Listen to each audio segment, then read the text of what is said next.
And welcome to another edition of MasterMind Minutes. My name is Gary Occhigrosso. I am the founder and managing partner here at Franchise Growth Solutions, which we believe is the leading franchise development and franchise sales organization in North America. I'm also the publisher of FranchiseMoneymaker.com, an online magazine for those of you interested in franchising, whether as a franchisee or a franchisor. There's plenty of information and great learning up there.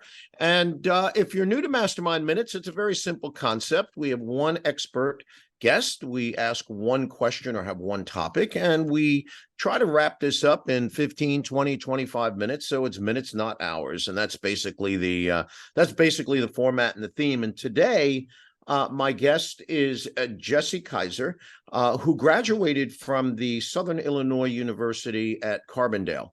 Now, while attending college, he joined a small tech startup and stayed with them until about 2005. He'll tell us about that a little later on. That's when he and his brother actually opened their first of 5 Little Caesars pizza locations, all of which they've since sold. He was a Valpak franchisee back in 2008, 2011. And in 2010, he and his brother opened their first sports clip haircuts franchise, and they currently own 27 of them across 5 states, and they have plans to acquire more and grow some more. In 2014, they purchased an Oxi Fresh Carpet Cleaning franchise in St. Louis, and they now own and operate in 6 different territories. And he serves on the advisory council for Little Caesars, Oxi Fresh Carpet Cleaning, and Sports Clip. He's been a Sports Clip Owner of the Year, Franchise Owner of the Year, as well as an Oxi Fresh Carpet Cleaning Owner of the Year. He currently serves, by the way, as the chairman of this year's Franchise Update Media 2024 Multi-Unit Franchise Conference. And he's also the secretary at the IFA, at the International Franchise Association's Franchisee Forum. So a busy guy into a lot of things. Jesse, before we get into the question, maybe there's some blanks you want to fill in there. Tell us about what you're doing, your background, and some of these companies you're involved with Sure. on the franchise side. You got my bio pretty accurate. The only other thing is in the last 18 months, when we sold our Little Caesars, we took that money and we rolled it into a joint ventureship with Ideal Image Medical Spas. So it's not a franchise. It looks more like a hotel management agreement where we own the building, we own the employees, we own the equipment, but we're paying corporate to actually manage and run the employees and the marketing. Very cool. Very, very cool. And where is that located? What market did you say? We've got those in 5 states, anywhere from California, Nebraska, Michigan, Kentucky, and Louisiana. All right. Well, okay. So I think it's pretty obvious to our audience, whether you're listening and you're a franchisor or a franchisee or an entrepreneur looking at franchising, Jesse has achieved a certain status in the franchise world, what we would refer to as a multi-unit, multi-brand franchisee. Different from the single unit owner operator or the operator that might own 2 or 3 units of the same brand.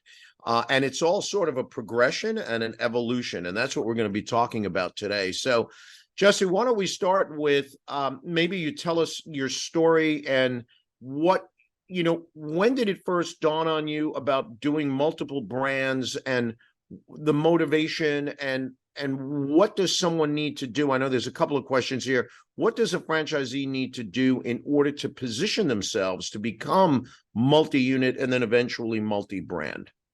Yeah, I can tell you the dream from day one was to be multi-unit, not necessarily multi-brand, but I'm in business partners with my brother. And, when you are looking at a franchise, you get to hopefully look at a pro forma and you can realize what the average location makes. And quite honestly, I had an amazing paying job for someone in my early 20s. And it was going to take a couple Little Caesars for me and my brother to make the same equivalent of that. So we already knew that, hey, we're going to have to take a pay cut for a while and start opening these up and then get to the point where we could pay ourselves what I was making working for somebody else. So multi-unit was always on the table. Oddly enough, we said we wanted 50 units and we're really close to 50 units now between all the brands. And we still have total intent to grow and be more than that for sure. The multi-brand happened because in our course to open up our first 4 Little Caesars, there really wasn't any more real estate available that wasn't spoken for by another new franchisee that the company had been able to sell and sign up and get into the system. So, managing food's a lot different than let's say the salons. The salons, I'm in 5 different states. I personally don't need to really go to them very often. It's a data-rich business. I can see what's going on through the POS down to each individual stylist or employee.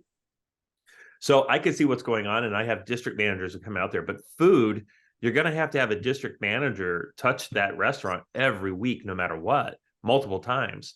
And the big reason is that restaurants get dirty, and if they get dirty, it gets sloppy. And if it gets sloppy, sometimes people get sick and could potentially die. So it's a lot different than just getting a bad haircut, as an example, So we got to the point where we couldn't grow anymore. And our first venture was, we were pretty rural market.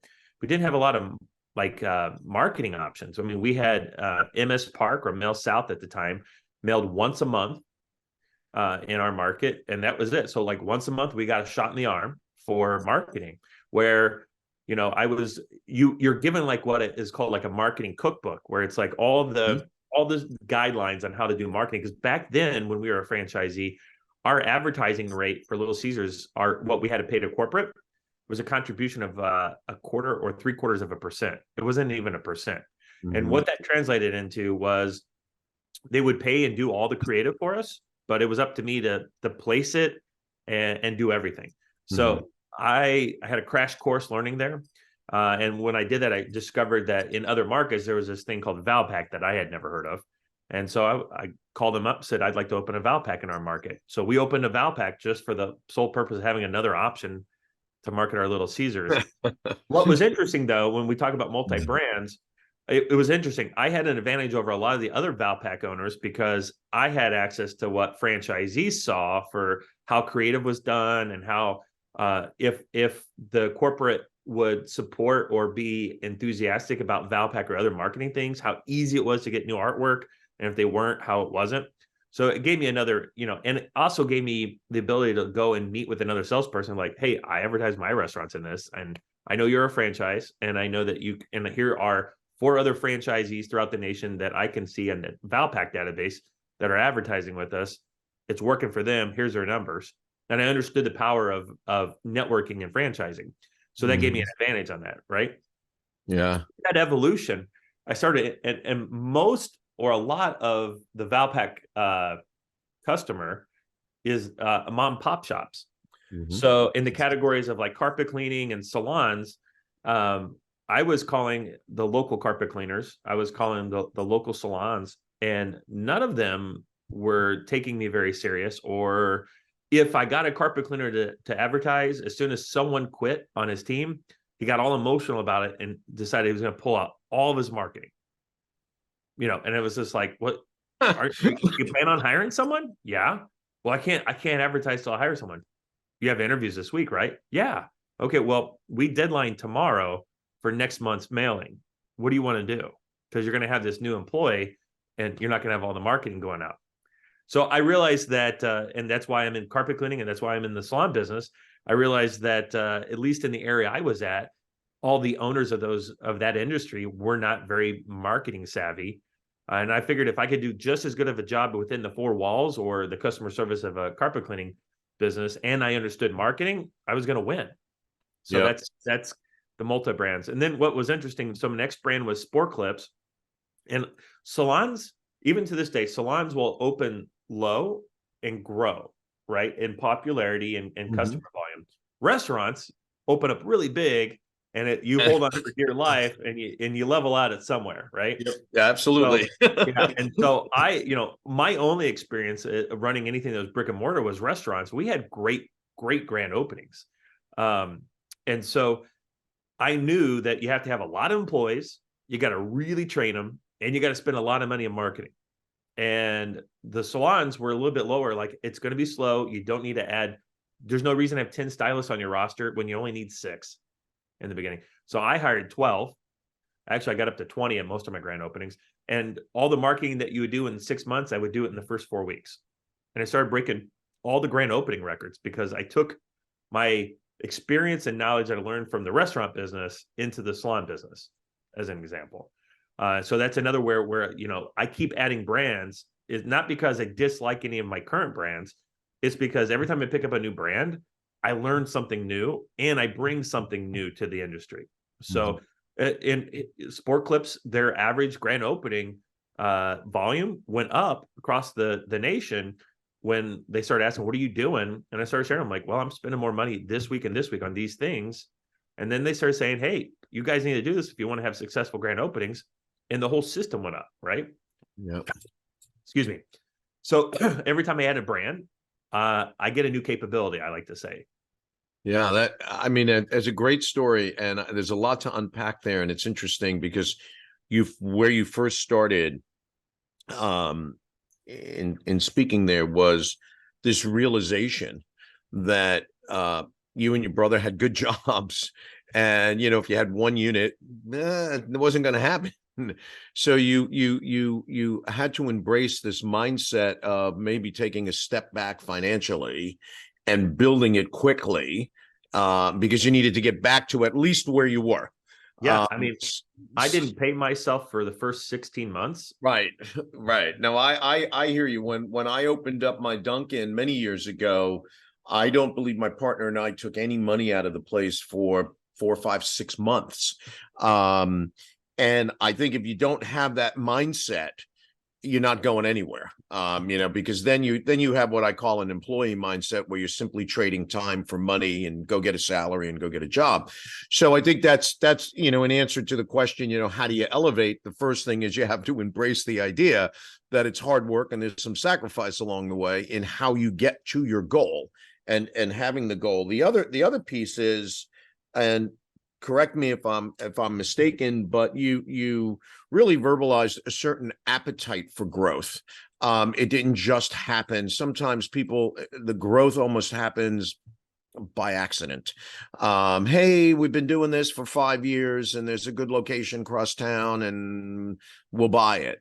Whereas it appears that you had a plan, that you wanted to grow, which speaks to your appetite for growth, but also how you positioned yourself in order to achieve that.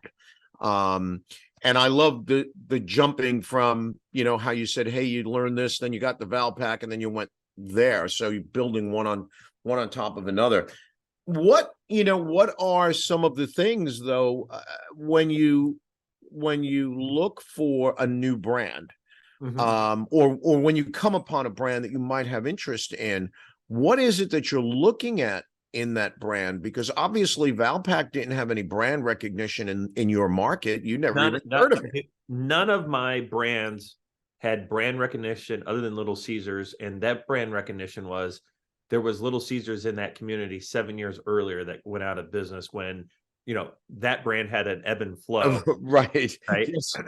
Sometimes no brand recognition is better than bad brand Well, recognition. I can tell you, it wasn't just me as a franchisee. Other franchisees, when they were going back into these re-emerging markets, I mean, it was like there was such fantude in the customers, and they said, we missed you. And I just remember my brother and I scratching our heads like, well, if you loved us that much, why the heck did this location close 7 years ago? Exactly. But I think it was nostalgia. It was like they remember it when they were a child, and at one point they went out of the flavor went out of their profile, and it came back, and at the $5 hot and ready was too appetizing for most people not to at least give it another try. Yeah, absolutely. So when you look at a brand, to get back to the question, when you look at a brand, what is it that someone like yourself, multi-unit, multi-brand, experienced, what are the things you're digging into, not just in the FDD, but what are you digging into with respect to the company and its culture, its growth, its vision, its backstory? What are you looking at? Okay, so let's split this up into one part's financial, one part's not financial. Okay. So the first filter is, and if you notice, like restaurants, marketing, carpet cleaning, salons, medical spas, they're completely unrelated. Like a lot of our multi-brand brothers and sisters own 100 units of 5 different food concepts, right? Correct. Nothing Yes. wrong with that. But food's food, and you get it. And there's nuances in that. Chicken's different than burritos, without a doubt. But nonetheless, it's still food. So I'm successful in all these locations because I get asked this an awful lot and all these different concepts. I won't jump into a brand unless I fully understand 2 things: what the ideal customer looks like and what the ideal employee for that customer looks like. Makes Okay. sense. So let's use the medical spas as an example. So by law, it needs to be a nurse practitioner that's doing the Botox. Okay.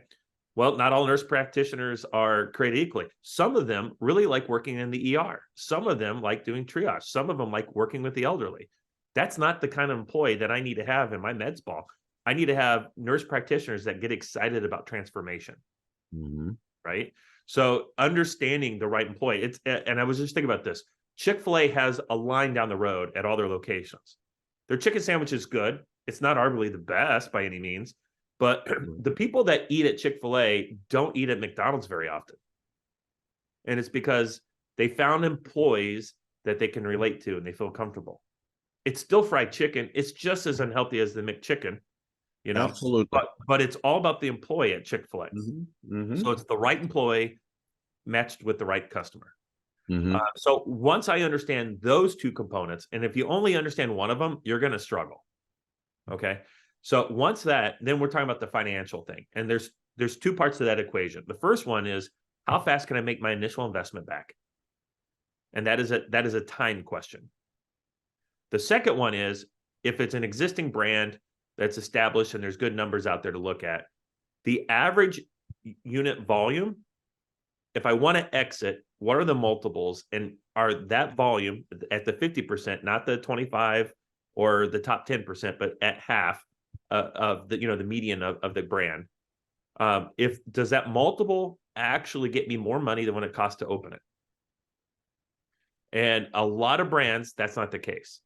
And I can tell you, 5 years ago, that wasn't part of the equation. Part of my equation was, how fast can I make my money back? That's always been it, because I understood wealth was a measure of time and not actual money, right? But the other part is the sophistication of, now that I've started to sell some businesses, I realize it's nice to get a nice big paycheck on the end of it, right? Forget that you owned it for 15 years and you made lots of money on it. Did you make more money selling it than what it cost to open it? And so if you do that, then you can always level up to the next game.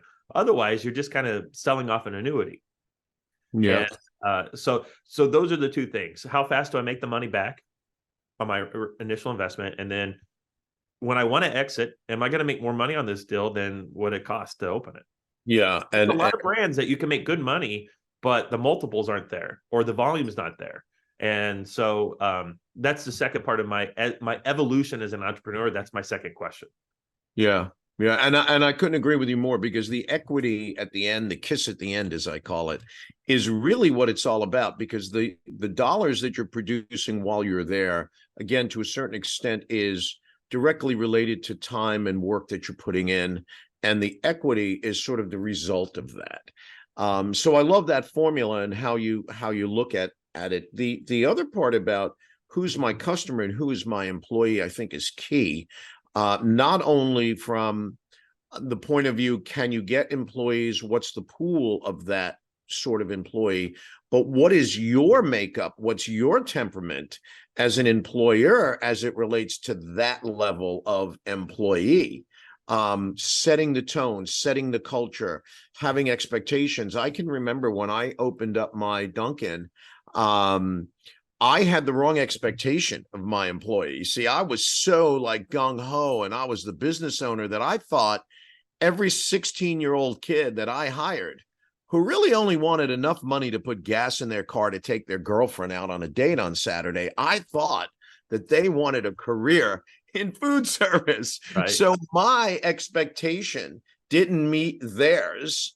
And I was always disappointed. I was always setting the wrong tone. I was always expecting more than they were even capable of delivering. Forget their desire, but they weren't capable of delivering what I had expected. So I needed to adjust that. So I think that's a very, very important piece. in the overall game. Now, you mentioned about a lot of multi-brand, multi-unit, multi-brand franchisees stay within the same category, and I think that has a lot to do with the employee base, as you mentioned, and the customer base. I know a lot of folks in the restaurant business. It's what we specialize over here at Franchise Growth Solutions, and I can tell you the person that may own, I don't know, pick a number, 15 Burger Kings in a market. All of a sudden, he sees a great location. He can't capitalize on that with a Burger King, but maybe he can open up some other, maybe he can open up a chicken concept there, okay, a chicken franchise there. So he's capitalizing on the real estate, but he also is capitalizing on the understanding that he can switch employees around if he needs to. He's got supply chain. He can control the share of stomach in that market, and that's why they stay in that same category. But I think you're a very unique multi-brand franchisee because you're in those different categories. So do you have certain categories, and you may not know this now because you haven't discovered them, but you might have some that you would never endeavor to go into? Are there certain categories you would just stay away from? There's franchisors coming up that deal with CBD and marijuana. I just I would open up a restaurant that served alcohol. That's not an issue for me. But I just think the retail side of marijuana is going to look very much like the retail side of liquor in a few short years, and it's going to be a race to the bottom. And if you go into your local, and I'm not talking about the Bennies or the Friar Tucks or whatever, the big corporate ones. I'm talking about the end of it. If you walk in, almost always the owner is the person behind the counter. Absolutely. Or a relative of the counter, right? And it's because it's a race to the bottom. Yeah. And there's just no margin to have a good manager. There's no margin to have a district manager. So you don't have multiple locations typically. Yeah. So I see marijuana on the retail side of it. I think on the distribution side, maybe there's some opportunity. But that's not really what's being franchised. In my understanding, it's more the storefront. It is, and you are, I mean, so spot on. There are several categories or certain brands within several categories where at the end of the day, and if it's what you choose, it's fine. But if it's not, then you find yourself in the dilemma where you've essentially bought yourself a job. Yeah. And you got to get up every day. And I, by the way, I grew up in a family business. Like my dad and my uncles, they had pastry shops around New York City, but basically they didn't really have a business. They got up every day, they worked 12 hours a day, 6-7 days a week, and they had a job, a very difficult job to say the least. So okay, so I would say that then categories that are off the table for you are categories that are not scalable to the point where you could have managers and district people operate those businesses. That'd be a fair statement. I'm that for sure, because I'm probably the most ambitious, lazy person you'll ever meet. I love it. I love it. I've got a quote that if you want to go somewhere fast, you got to do it alone. But if you want to go somewhere far, you got to do it with others. Yeah. And, I would never do one location of anything. It just doesn't make sense. By the time you learn by the time you get to genius level, like all your genius is wasted on one location. And, let's just be honest. Let's go back to Chick-fil-A. Chick-fil-A can only fry so much chicken in one location. That's why they open up other locations in the same city. Yeah. So, your genius is wasted at some point. Yeah. Yeah. Very well said. Very well said. So on the franchisor side, so now, where I sit, again, we do franchise development, and Franchise Growth Solutions does franchise sales. We actually help support emerging brands and startups with infrastructure, building, everything from real estate to supply chain and things that are necessary to really set a franchisee up for success. And of course, funding and private equity at the back end. What should franchisors, coming from your point of view, what should franchisors focus on in order to attract an individual like yourself to say, hey, I'm going to take a look at this. What should they be doing? And how do they reach people like you? Like, you're not the guy that's up on some franchise portal clicking on things, or maybe you are, I don't know. Share that with us. Yeah, no. So Gary, let's go take a step back and talk about the industry of franchising in general first. It's a collaboration. It's a collaboration between a simplifier and a multiplier. Mhm. Okay. The franchisor is the simplifier and the franchisee is the multiplier, right? And here's what that means. The simplifier should be reducing stress, should be streamlining and making efficiencies, right? They should be making supply chain availability better and cheaper, and they should be strengthening and protecting the brand. The multiplier, who is the franchisee, should be going out, scouting locations, opening locations, hiring employees, training employees, and executing the brand standards. So a guy like me is looking for a collaborator that is really focused at being a very good simplifier. Now, when you want to quantify that, you need to be figuring out how I'm and the chain are going to be making more money next year than we did this year. And we have for the last 20 years, we have seen most industries be a race to the bottom in the margins. And the way that you make more money is that you open up more locations so then you can divide your admin costs down. And we're at the point now, can't do that anymore. So the good franchisors are going to have to figure out how to get margin back into their P&Ls for their franchisees. Yeah. Bottom line. First of all, I will give you credit, but I am stealing that simplifier and multiplier. I love that.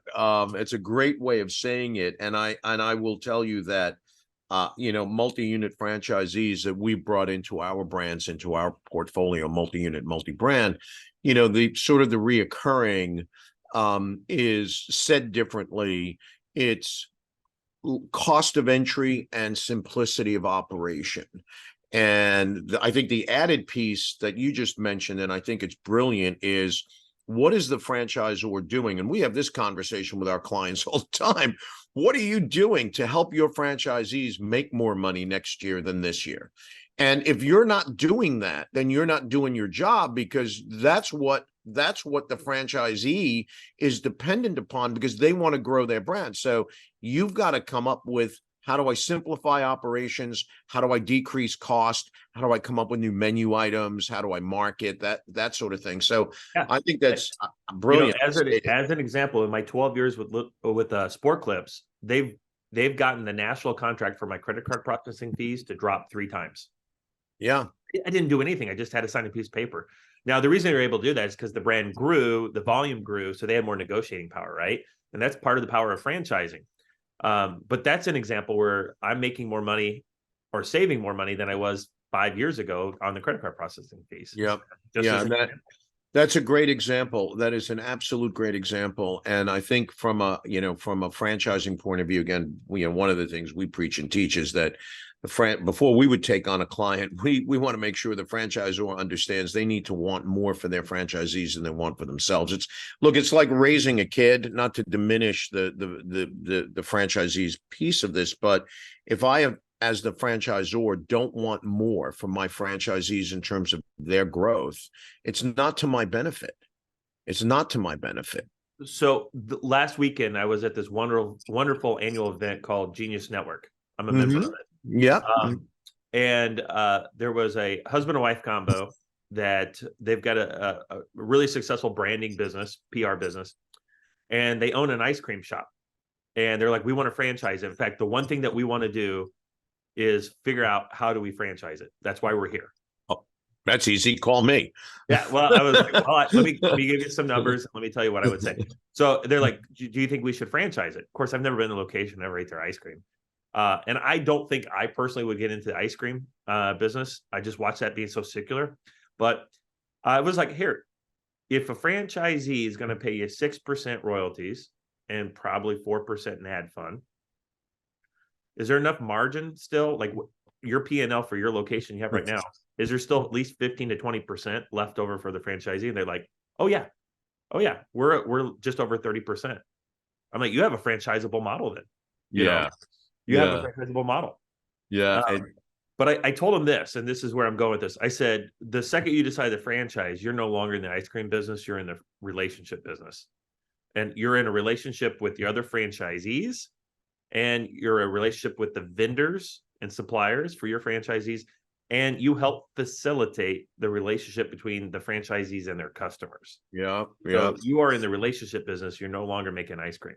So you could actually do my pitch, okay, because that's what you just did.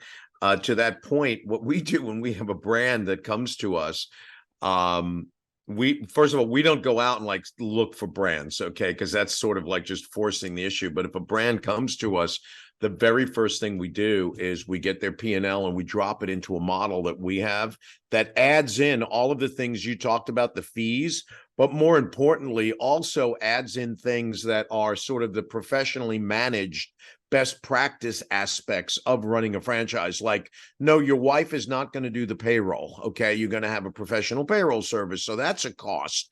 And, so we put that all in. And if there aren't those right numbers, 15, 20 points on the bottom line, it's not a compelling narrative. Who's going to invest in that? The other piece to it is, you're right. You're no longer in the pizza business or the ice cream business, to use your example. You're in this relationship business. You're in this other business. And if you're not ready to sort of, I call it, cross that bridge, then nothing else matters, because you're going to set the wrong tone.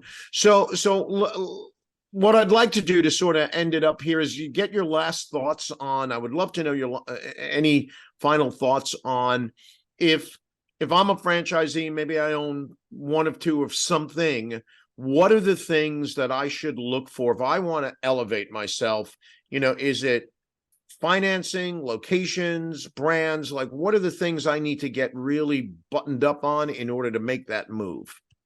Well, I would tell you, every time I've looked at a new brand, I would get on LinkedIn and I'd try to find franchisees, not the list that the franchisor gave me, but just random franchisees, and start asking a couple questions. Let them know who I am, why I'm asking, and just ask if they could share a couple questions. A lot of times I try not to dive into too deep or personal. So I'll just say, is it between this and this? Are you finding it to be between this and this? And if it's not, they'll say, no, it's not. And if it is, they'll say they is. And between this and this means my threshold of what I'm acceptable with. Right. Great question. But I would say this, the number one thing, and 10 years ago, this year, I went to the multi-unit franchise conference for the first time. Since I've gone, I've picked up 2 brands. One of those brands I formed with a partnership with another franchisee that I met at the conference. And I've doubled the number of units I have, and it has a lot to do with that conference. And here's why. They're going to have great keynote speakers. This year, they got Jim Collins as the keynote speaker. Oh, great. He's doing a workshop too after the keynote. So that's pretty cool. But the other thing is that we have great panels, and the panels have franchisees that are in there doing it and being successful. And it's a question and answer panels typically, but they also have it moderated where there's preset good questions, and they're going to break out. So if you're at that 1 to 2 level, they're going to have a track that's probably going to be for, getting to 25 units. And then there's going to be a track to getting to 100 units and so on. Changes every year, but we do that to keep it fresh. But there's 3 types of people that should go to this conference. They are the people that are in love with their one brand that they have, and they just want to figure out, how do I open up more, bigger, faster, and better of that brand. There's 2. The second one, someone that's got a brand, they're doing great with it. And for whatever reason, like my story, I was landlocked and needed to open up another brand if I wanted to keep growing. If you're looking for another brand, there are 2 days where they have a 3-hour expo where all the franchisors are there. I call it Vegas's best happy hour. It's 3 hours of open bar and hors d'oeuvres. And you can walk around, you're going to run into other franchisees. And then everyone's got a booth. I mean, and you're going to see tried and tested brands like Burger King and Little Caesars there, but you're going to see new brands that you've never seen before. And they're looking for multi-unit people. Okay. And then the third is, I don't want to open any more locations.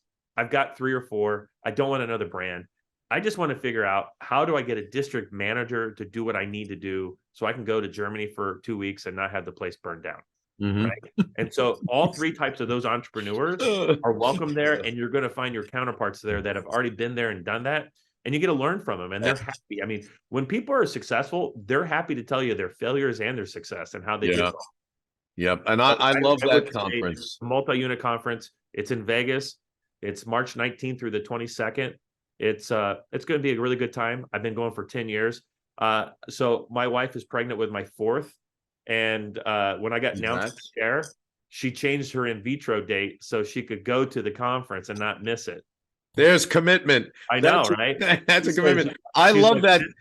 I love that conference, by the way. You know, there's a million conferences. You can't go to them all. no. That's one that I don't miss. I will tell you, as a franchisor or a consultant to franchisors, mostly on the emerging side. And I agree with everything you said. We've actually had some clients exhibit there, but we tell all of our emerging brands that they need to go And because just talk to franchisees. they need to Yeah. understand what multi-unit franchisees think about, what questions they ask, because even though they may not be ready now because they got whatever 4 units or 2 units or 10 units, they still need to understand that the multi-unit, multi-brand franchisee cares about things differently and in a different way than the single unit operator that they're currently sort of marketing to get those first few folks on. So I love that conference. On the Zor side, by the way, Franchise Update Media's Franchise Leadership and Development Conference is kind of the same thing, but it's sort of the other side of the coin. It's franchisor